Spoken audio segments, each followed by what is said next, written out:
Pramuka Sumatera Selatan melaksanakan upacara hari ulang tahun Gerakan Pramuka ke-55 di Bumi Perkemahan Cadika Kuatir Cabang Gerakan Pramuka Palembang, Selasa 30 Agustus 2016. Dalam upacara ini dihadiri oleh Forum Koordinasi Pimpinan Daerah atau FKPD, selaku pembimbing Daerah Gerakan Pramuka Sumsel, Wakil Ketua, Sekretaris, Pelatih, Pembina, Pamong, Instruktur Satuan Karya Pramuka Daerah Sumsel, Bupati dan Wali Kota se-Sumatera Selatan, pimpinan masyarakat dan organisasi kepemudaan, serta total ada 4.500 anggota pramuka baik dari siaga, penggalang, penegak, dan pendeka se-Sumatera Selatan. Menurut Bukti Sulaiman selaku Ketua Kuartir Daerah Sumsel, Kepala Daerah di Sumsel diharapkan dapat memberikan perhatian pada pramuka, karena pramuka merupakan suatu wadah bagi anak didik untuk membentuk mentalitas, kesetiakawanan, solidaritas, gotong royong, rasa persatuan dan kesatuan, serta akhlak. Pramuka juga harus peduli terhadap program yang dicanangkan pemerintah seperti terkait masalah pendidikan, narkoba dan asap, serta aktif di lapangan.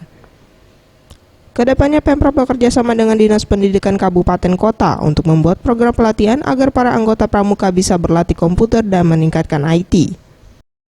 Ada karya ya, ada beberapa 7 karya kita di bidang kesehatan, di bidang pendidikan, di bidang lingkungan hidup, di bidang wisata ya.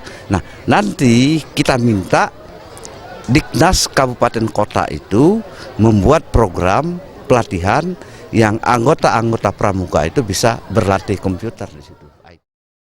Aflatun Mukhtar selaku Ketua Pelaksana menambahkan, perwakilan Sumsel yang mengikuti Jambore Nasional di Cibubur, Jakarta sebanyak 709 orang yang terdiri dari penggala dan pembina se-Sumsel, yang mana diikuti total 25.000 anggota pramuka secara nasional dan pramuka negara sahabat.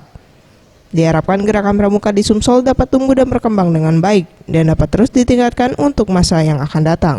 Gubernur Sumatera Selatan Bapak K. Alek Nurdin atas segala bantuan dan dukungan yang terus dilakukan baik finansial maupun moral sehingga gerakan pramuka di Sumatera Selatan tumbuh dan berkembang dengan baik.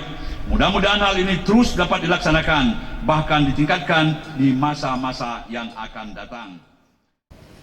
Di usia pramuka yang ke-55, pesan yang diangkat bangun karakter kaum muda melalui kegiatan keren, gembira, dan asik. Mega Dwi Handayani, Anugerah Sandi Pratama, Sriwijaya TV.